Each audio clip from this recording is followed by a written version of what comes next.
লখিমপুৰ লোকসভা সমষ্টিৰ মুঠ ভোটাৰ 16,81,434 পুৰুষ ভোটাৰ 8,56,511 মহিলা ভোটাৰ 8,24,870 মুঠ ভোট গ্ৰহণ কেন্দ্ৰ 2,110টা লখিমপুৰৰ বিধানসভা সমষ্টিসমূহ মাজুলী মুঠ ভোটাৰ 1,25,016 নাওবৈছা মুঠ ভোটাৰ 2,01,891 লখিমপুৰ মুঠ ভোটাৰ 1,74,425 ঢকুৱাখনা মুঠ ভোটাৰ 1,94,043 ধেমাজি মুঠ ভোটাৰ 2,35,986 জনাই মুঠ ভোটাৰ 2,84,023 চাবুৱা মুঠ ভোটাৰ 1,49,319 ডুমডুমা মুঠ ভোটাৰ 1,41,520 হদিয়া মুঠ ভোটাৰ 1,75,211 সমষ্টিটো কেতিয়া কাৰ দখলত 1967 কংগ্ৰেছ 1971 কংগ্ৰেছ 1977 কংগ্ৰেছ 1985 অগপ 1991 কংগ্ৰেছ 1996 অগপ 1998 কংগ্ৰেছ 1999 কংগ্ৰেছ 2004 অগপ 2009 কংগ্ৰেছ 2014 বিজেপি 2016 বিজেপি 2019 কোন বৰ্তমানৰ সাংসদ প্ৰদান বৰুৱা বিজেপি উল্লেখ্য যে লখিমপুৰ লোকসভা সমষ্টিৰ পৰা পুনৰ প্ৰাৰ্থিত্ব পোৱাৰ সম্ভাৱনা আছে প্ৰদান বৰুৱাৰ আনহাতে লখিমপুৰ পুনৰ উদ্ধাৰৰ বাবে যৎপৰোচিত চেষ্টা চলাইছে প্ৰধান বিৰোধী দল কংগ্ৰেছে আগন্তুক লোকসভা নিৰ্বাচনৰ বাবে কংগ্ৰেছৰ প্ৰাৰ্থিত্বৰ দাবীদাৰ অনিল বৰগোহাঁই যোগেশ চন্দ্ৰ পেগু সন্মুখত নিৰ্বাচন যাৰ বাবে এতিয়া ব্যাপক ৰাজনৈতিক তৎপৰতা দেখা পোৱা গৈছে লখিমপুৰ লোকসভা সমষ্টিত ৰাজনৈতিক দলসমূহে পুনৰ ডাঙৰ ডাঙৰ প্ৰতিশ্ৰুতি লৈ ভোট ভিক্ষা কৰিবলৈ উপস্থিত হৈছে ৰাইজৰ পদূলিত কি বিজেপি কি কংগ্ৰেছ বৰ্তমান সময়ত সকলোৰে মাত্ৰ এটাই লক্ষ্য কেনেকৈ সন্তুষ্ট কৰিব পাৰি ভোটাৰক তেনে পৰিস্থিতিত প্ৰশ্ন হয় লখিমপুৰ লোকসভা সমষ্টিৰ ভোটাৰে এইবাৰ কাৰ সপক্ষে দিব ৰায় 2014 চনৰে পৰাই বিজেপিৰ দখলত আছে অতি গুৰুত্বপূৰ্ণ লখিমপুৰ লোকসভা সমষ্টিটো লখিমপুৰ লোকসভা সমষ্টিৰ ৰাজনৈতিক সমীকৰণ অতি জটিল লখিমপুৰ সমষ্টি বহুকেইটা কাৰকৰ ওপৰত ফলাফল নিৰ্ভৰ কৰে মিচিং জাতীয় সংগঠনসমূহৰ নেতৃত্বই কাক সমৰ্থন দিয়ে হিও নিৰ্বাচনী জয়ৰ এক কাৰক হৈ পৰে সেই সমীকৰণ আৰু শেহতীয়া ৰাজনৈতিক দৃষ্টিকোণেৰে সমষ্টিটোত বিজেপি প্ৰাৰ্থী আগত থকাৰে সম্ভাৱনা আছে কিন্তু বিতৰ্কিত নাগৰিকত্ব সংশোধনী বিধেয়কক লৈ ৰাজ্যত সৃষ্টি হোৱা তীব্ৰ অসন্তুষ্টিয়ে এইবাৰ পূৰ্বতকৈ বহু পৰিমাণে হ্ৰাস কৰিছে বিজেপিৰ জনপ্ৰিয়তা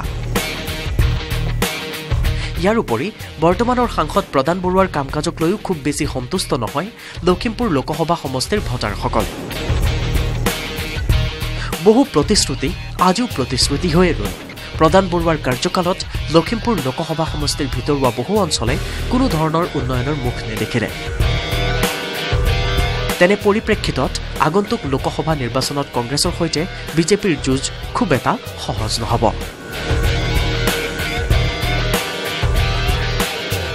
ইতিমধ্যে ঘোষণা হল নিৰ্বাচনৰ দিন ঘোষণা হোৱাৰ লগে লগে তৎপৰতা বৃদ্ধি পাইছে ৰাজনৈতিক দল আৰু প্ৰাৰ্থীসমূহৰ মাজত সাধাৰণ ৰাইজৰ মাজলৈ ৰাজনৈতিক দলসমূহে নিজৰ নিজৰ ইছ্যুলৈ ঢাপলি মেলিছে, কিন্তু সাধাৰণ ৰাইজৰ ৰায় কি হ'ব সেয়া জনাবৰ কাৰণে বৰ্তমান মই উপস্থিত আছো লখিমপুৰ লোকসভা সমষ্টিৰ অন্তৰ্গত ঢকুৱাখানা বিধানসভা সমষ্টিত। ঢকুৱাখানা বিধানসভা সমষ্টিৰ ৰাইজৰ ৰায় জানিবলৈ যাওঁ আহক। দিন পালেহি, ইতিমধ্যে সকলো কথা গম পাইছে চাগে। আমি আপোনালৈ নিউজ 18 অসম নৰ্থ ইষ্টে কেইটামান প্ৰশ্ন লৈ আহিছোঁ। আমি আপোনাৰ পৰা জানিব বিচাৰিম, প্ৰথম পচন্দৰ দল কোনটো? আপোনাৰ কংগ্ৰেছ, এজেপি, বিজেপি, কোনটো দলক আপোনাৰ প্ৰথম পচন্দ বুলি ক'ব? আমাৰ এতিয়া যিটো দল চলি আছে বৰ্তমান সেইটোকে আমি পচন্দ বুলি ক'ব পাৰোঁ। যেনে বিজেপি দলৰ আমাৰ যিখিনি কাম কৰি দিছে আমি সেইখিনিকে তেওঁকে আমি উপযুক্ত বুলি ভাবি। হয় হয়। ভাৰতবৰ্ষ কাৰ ওচৰত সুৰক্ষিত বুলি ভাবে আপুনি? বিজেপি, কংগ্ৰেছ বা কাৰ ওচৰত সুৰক্ষিত বুলি ভাবে? সুৰক্ষিত বুলি ক'বলগীয়া এতিয়া একো নাই।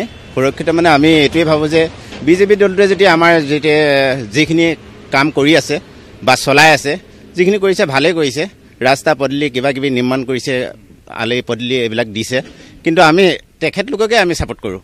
আৰু এটা বেলেগ কথা সুধো অন্য ধৰণৰ, যে নাগৰিকত্ব সংশোধনী বিধেয়কৰ বিষয়ে বহুত চৰ্চা চলি আছিলে কেইমাহমানৰ আগতে। এতিয়াও আজিৰ দিনটোতো অসমৰ বুদ্ধিজীৱী মহল, বিশেষ শ্ৰেণীৰ মানুহে সকলোৱে আহ্বান জনাইছে নাগৰিকত্ব সংশোধনী বিধেয়কখন যাতে ভাৰতবৰ্ষৰ পৰা একেবাৰে নাইকিয়া হৈ যায়, তেনেকুৱা ধৰণৰ, আৰু সেইকাৰণে বিজেপিক বৰ্জনৰ আহ্বান জনাইছে। আপুনি কি ক'ব?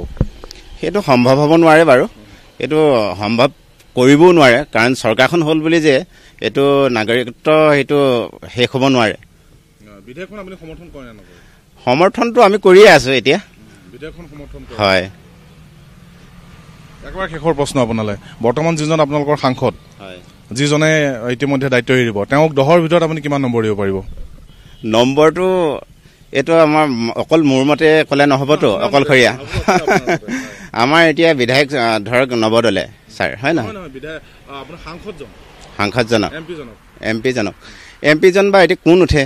নহয়, যিজন এমপি আছিলে আপোনালোকৰ, প্ৰধান বৰুৱা নাছিলে জানো? তেখেতক 10ৰ ভিতৰত আপুনি কিমান নম্বৰ দিব পাৰিব? নম্বৰটো মই ইতিমধ্যে অকলে ক'ব নোৱাৰিম, এইটো ব্যক্তিগত ধাৰণা। এতিয়া কিমান দিম বুলি ক'ম মই? এতিয়া 5% দিম বুলি ক'ম। হয় হয়।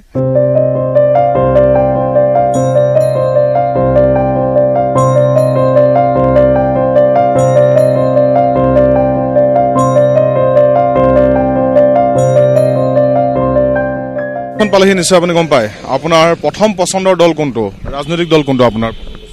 সেইটোৱে এতিয়া যিটো চৰকাৰ হৈ আছে সেইটোৱে মোৰ পচন্দ। দেশৰ প্ৰধানমন্ত্ৰী কোন হোৱাটো বিচাৰে আপুনি, ৰাহুল গান্ধী নে নৰেন্দ্ৰ মোদী? এতিয়াতো নৰেন্দ্ৰ মোদীয়ে হৈ আছে, নৰেন্দ্ৰ মোদীয়ে হওক বুলি ভাবিছো। ৰাইজে কি কয়, ৰাইজেতো কৈয়ে থাকে ধোন। আমাৰ দেশখন কোনে ৰক্ষা কৰিব পাৰিব বুলি ভাবে, নৰেন্দ্ৰ মোদীয়ে নে ৰাহুল গান্ধীয়ে?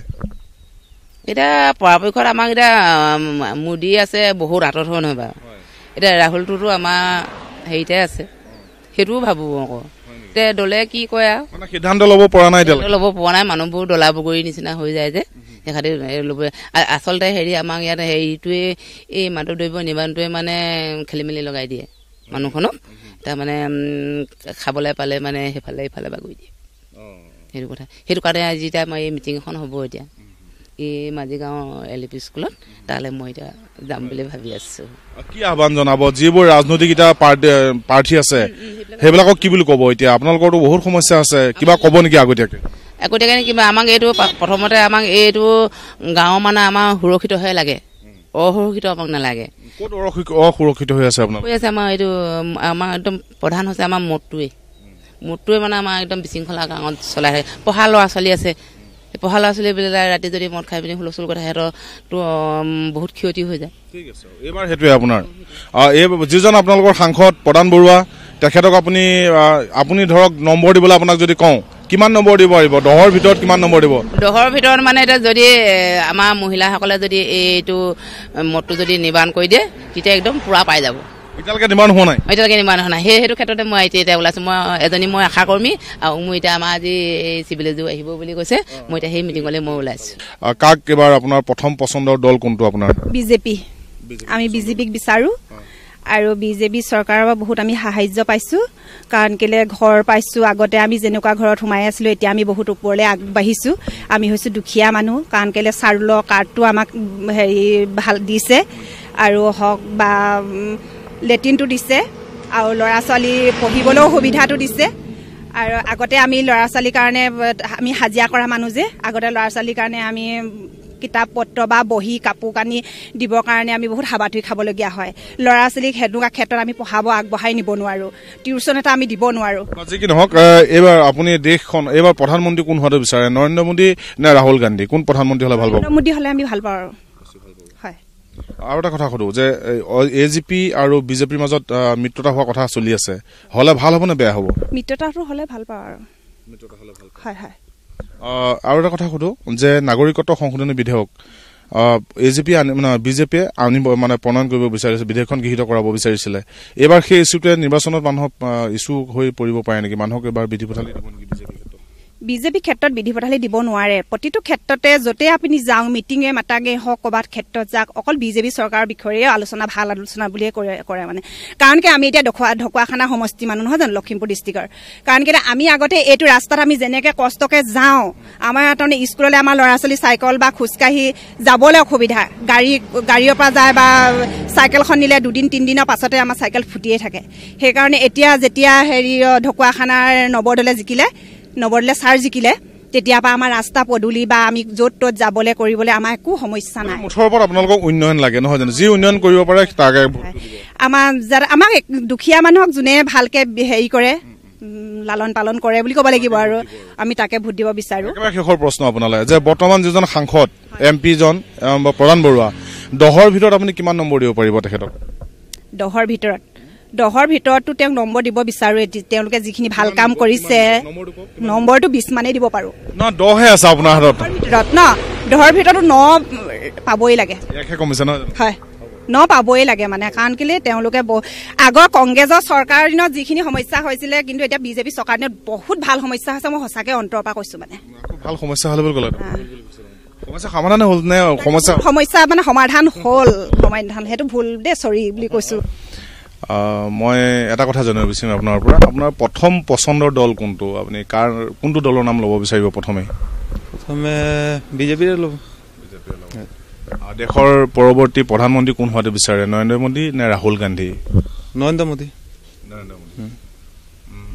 আপুনি দেশ কাৰ হাতত সুৰক্ষিত বুলি ভাবিব নৰেন্দ্ৰ মোদীৰ হাততে সুৰক্ষিত থাকিব এবাৰ যিনক অন্য এটা কথা সুধো যে এতিয়া চৰ্চা চলিছে AGP আৰু বিজেপিৰ মাজত মিত্ৰতাৰ কথা আপুনি কি ভাবে হ'লে ভাল হ'ব নে বেয়া হ'ব এইটো মই ক'ব নোৱাৰিম না এইটো মিত্ৰতা হ'লে ভালে হ'ব লাগে আৰু এটা কথা সুধো যে অলপ দিনৰ আগতে যি নাগৰিকত্ব সংশোধনী বিধেয়কৰ বিষয়ে বহুত হুলস্থুল হৈছিল অসমত সেই কথাটো এবাৰ নিৰ্বাচনত প্ৰভাৱ পেলাব নে নেপেলায় আপুনি কি ভাবে পেলাব পাৰে বাৰু যি নহওক একবাৰ শেষৰ প্ৰশ্নটো সুধো বৰ্তমান যিজন সাংসদ আপোনালোকৰ MP প্ৰধান বৰুৱা আপুনি 10ৰ ভিতৰত কিমান নম্বৰ দিব পাৰিব প্ৰধান বৰুৱা ছাৰ 10ৰ ভিতৰত 9 দিম আৰু ঠিক আছে আমি আপোনাৰ পৰা এটা কথা জানিব বিচাৰিম যে আপোনাৰ প্ৰথম পছন্দৰ দল কোনটো কংগ্ৰেছ বিজেপি অগপ কাৰ কথা ক'ব বিচাৰিব এতিয়াৰ সময়ত যি পৰিস্থিতি চলি আছে পছন্দৰ দল নাইকিয়া বুলি ক'ব পাৰি মানে যিটো দলক ভৰসা কৰি আমি জিকাইছিলোঁ যি জাতি মাটি ভেটিৰ কথা কৈ যিটো দলক আমি সকলো ৰাইজে মিলি জিকাইছিলে মানে এই দলে আশা পূৰণ কৰিব নোৱাৰিলে অসমৰ যোনটো জ্বলন্ত সমস্যাসমূহ যেনেকৈ নাগৰিকত্ব সংশোধনী বিধেয়কলৈ গোটেই অসম জ্বলি গ'ল তথাপি এই দলে এইটো বিৰোধিতা নকৰিলে এইবাৰ নিৰ্বাচনত নাগৰিকত্ব সংশোধনী বিধেয়কৰ যিটো ইছ্যু সেইটো প্ৰভাৱ পেলাবনে পেলাব মানুহে বুজি পাইছে নাগৰিকত্ব সংশোধনী বিধেয়কে আমাক কিমান মানে হাৰাশাস্তি কৰিছে আৰু মানুহ যিমান বাংলাদেশী যি আনা কথা আছে সেই বাংলাদেশী ইয়াত আহিলে আমাৰ এই অঞ্চলবোৰত বসতি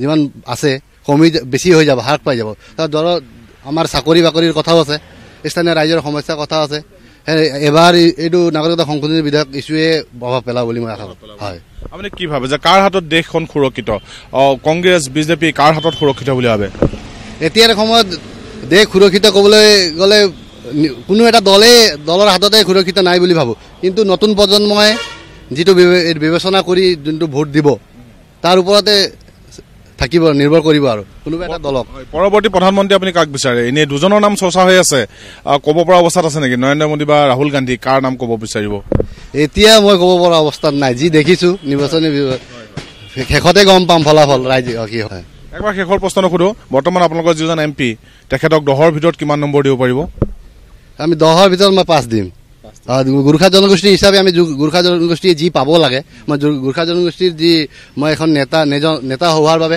মই দেখিছোঁ গোৰ্খা জনগোষ্ঠীৰ বাবে বিজেপি দলেই হওক या এমপিয়ে হওক কোনো এটা কামো কৰা নাই এতিয়ালৈকে ডি ভোটাৰৰ পৰা লৈ NRCৰ পৰা লৈ যিটো সমস্যা আছে এতিয়ালৈকে আমাৰ সমাধান কৰিব পৰা নাই নম্বৰটো কমাই দিয়া হ'ল ধন্যবাদ